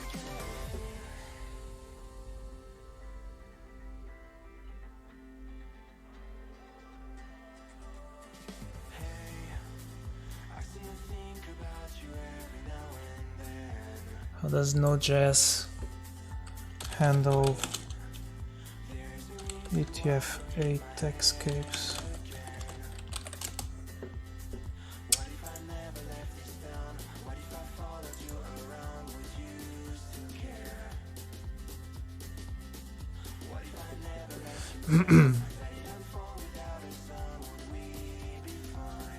So he also does support the the /x.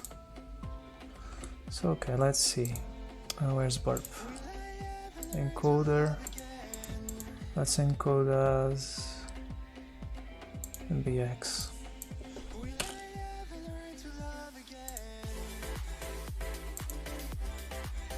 Sorry, acho que sim. So it's 27.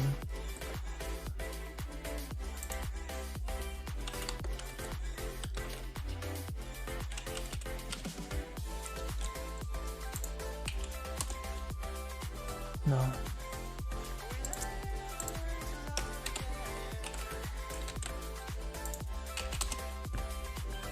I straight away goes like, because if I don't have this, then it only starts here.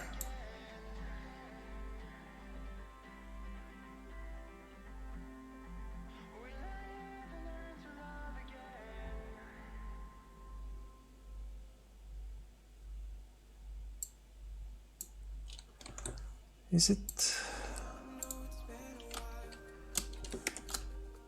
So if we do this, we get all of them.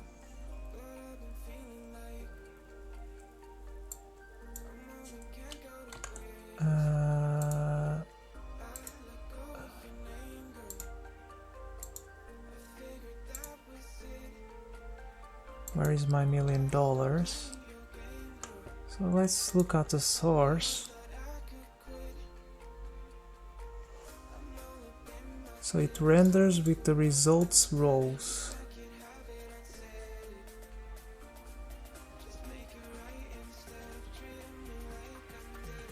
And the result is the query.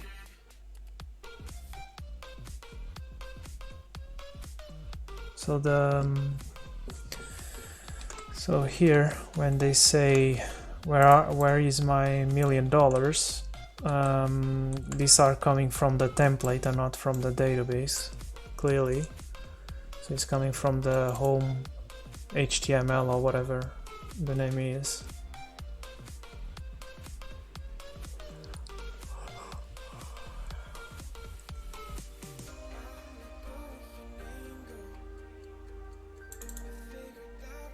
And they are using templates, but this is not the case. The problem here is not template injection, it's clearly SQL injection.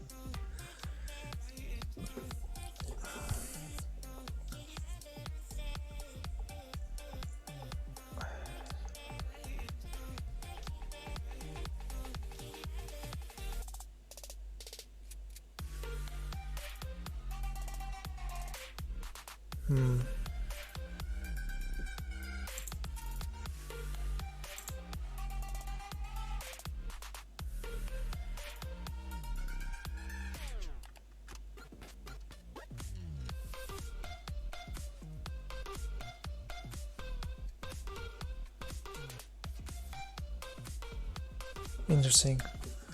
Okay, let me see. What can I try more?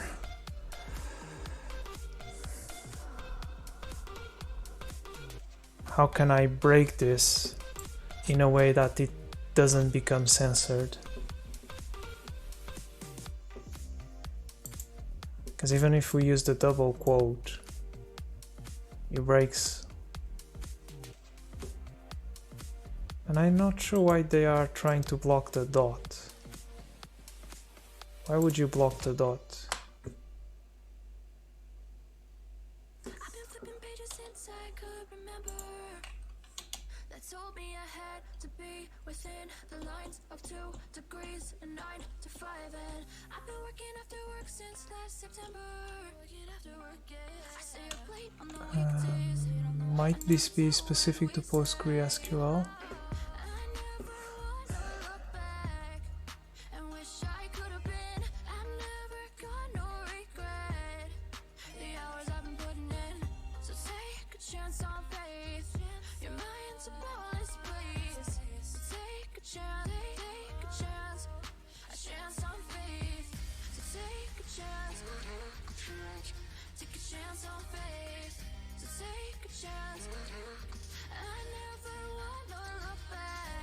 Avoiding quotes.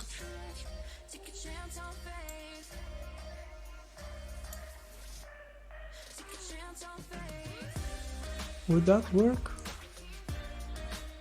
So char 27. No, because it would be inside the string, so it would never work.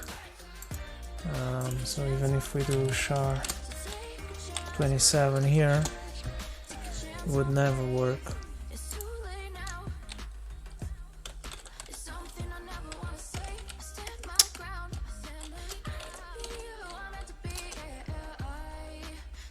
Yeah, of course.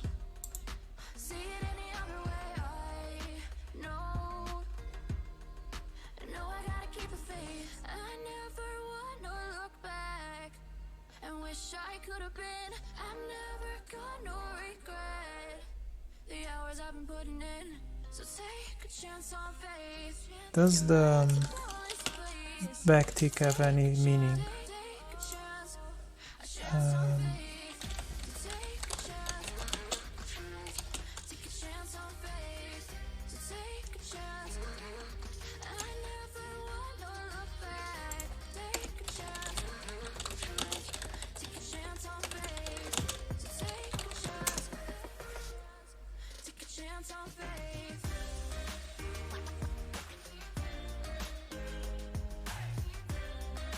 Oh, but this is...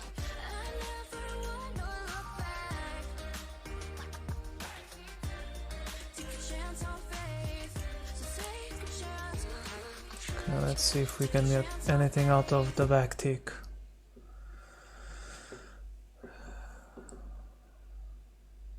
So PostgreSQL comments are dash dash, that's why they are being escaped on or filtering.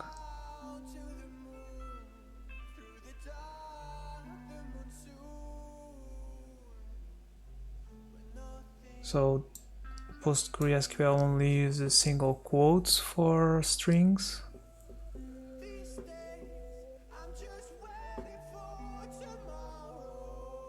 So this isn't clear. Backtick is not supported by PostgreSQL, which is a shame apparently.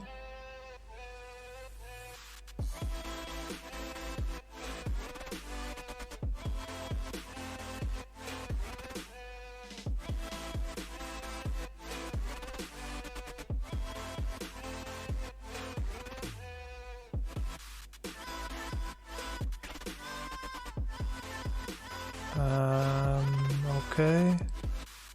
So it says, and they are using I like, I think, on the source. Yeah, they are using the case insensitive search. What else?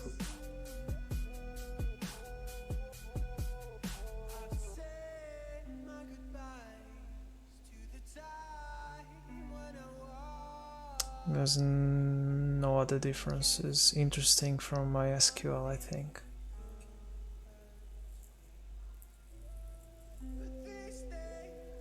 Oh, this is...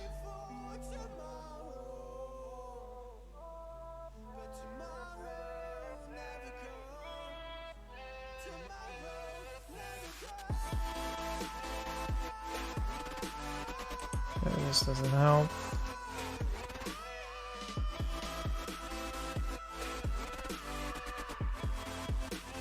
This doesn't help either.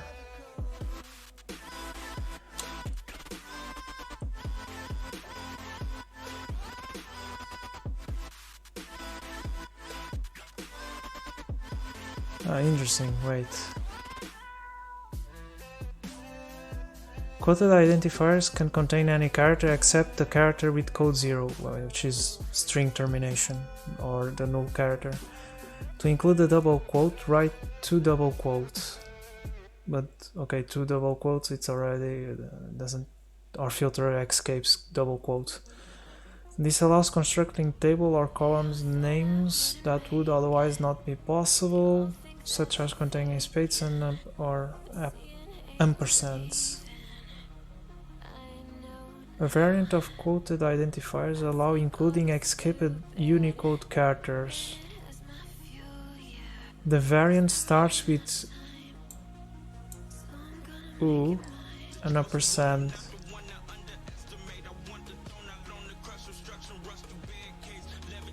This is for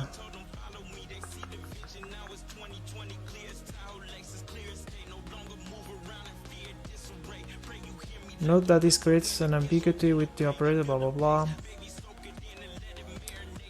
I think this is only for identifiers, it's not for what you have inside the string. And you need to use the double quote still.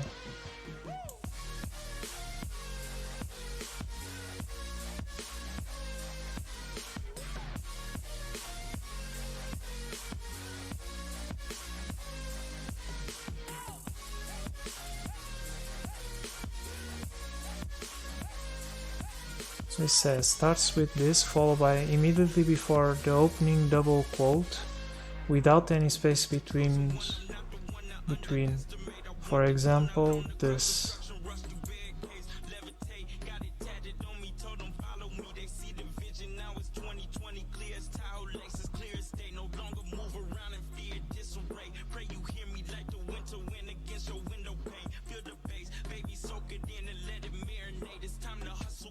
So these are the escapes that they support.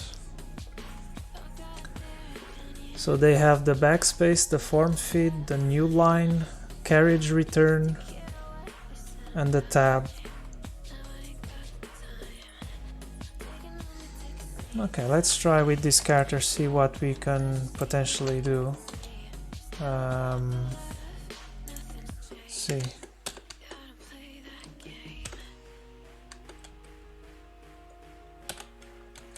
See what happens.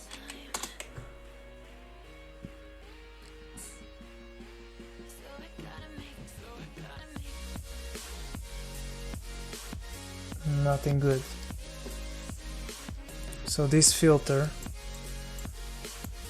still works even if we have a new line character.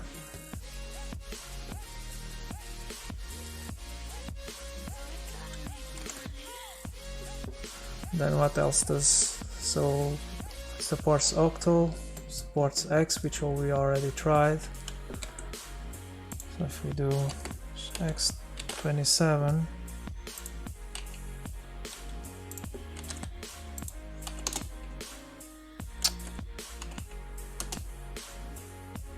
yeah,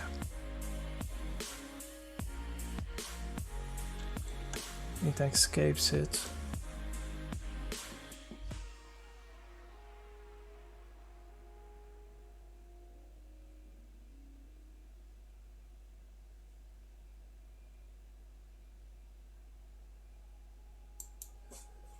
We already tried that as well. Already tried using that.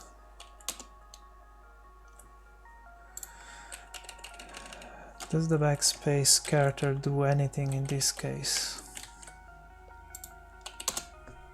No. Because from the moment onwards that it sees the tick, the single quote, not the tick, the single quote, it just goes, it starts censoring the string.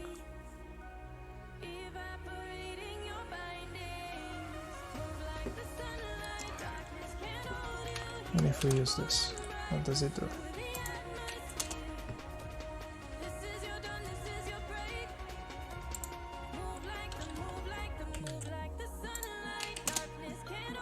Yeah. That doesn't do anything either.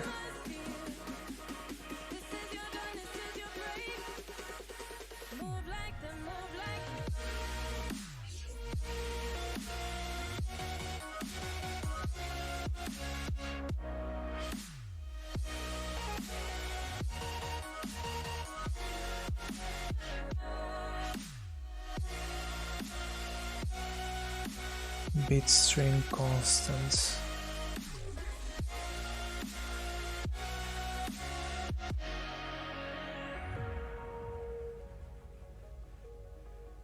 Yeah, but this is... Okay, let's see if we can find something about bypassing SQL WAF.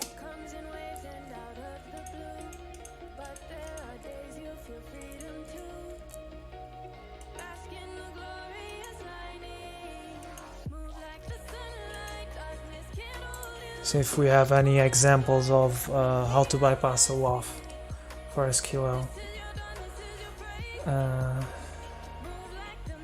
Basic concepts, we are way past that.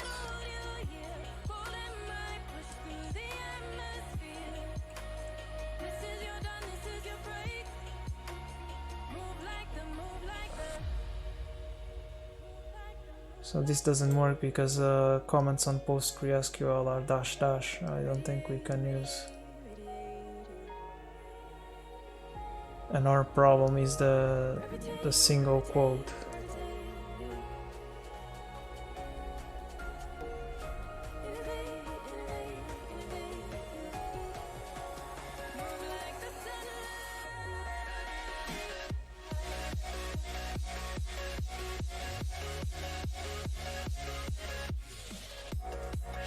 WAF injection, bind SQL injection, I mean.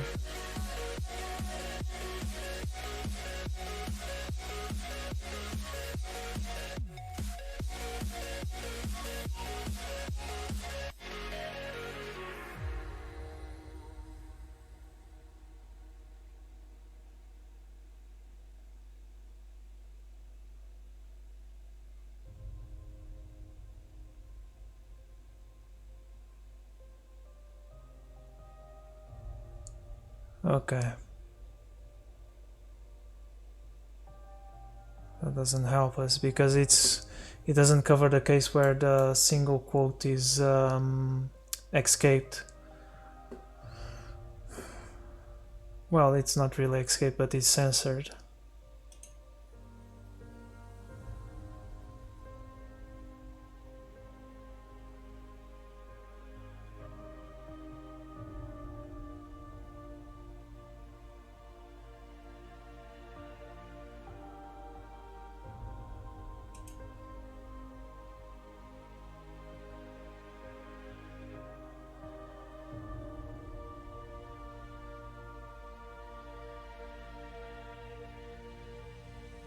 So this is actually using SQL map, and they are using a temper script, which is the space to hash, which basically probably transforms spaces to the hash character.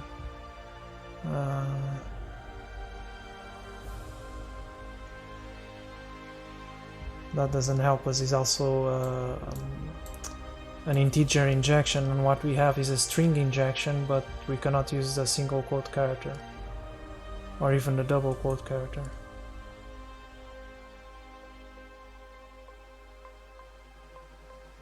This is the same thing.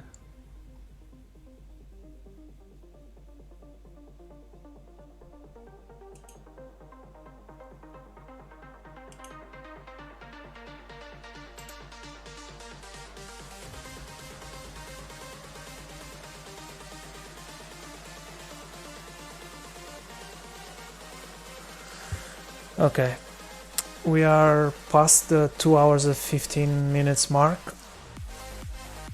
It's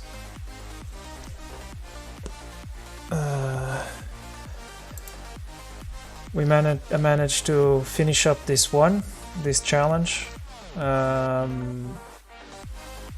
Just basically what was missing, the request to get the flag. I already had identified that it was a cross-site scripting, so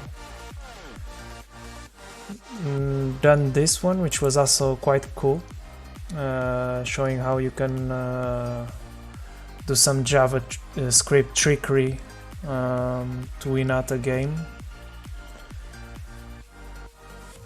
Now we are doing this one, which clearly with 82 solves and 180 points is of a higher difficulty. I think this will... I'll leave that for a next stream. Hopefully tomorrow I'll do it again. I'll stream again for another 2 hours and something, and let's see if we can make if I can make any progress on this. So I want to thank you all for coming, and I hope to talk to you soon. Have the rest of a nice evening or day or wherever you are, and enjoy. Cheers. Bye bye.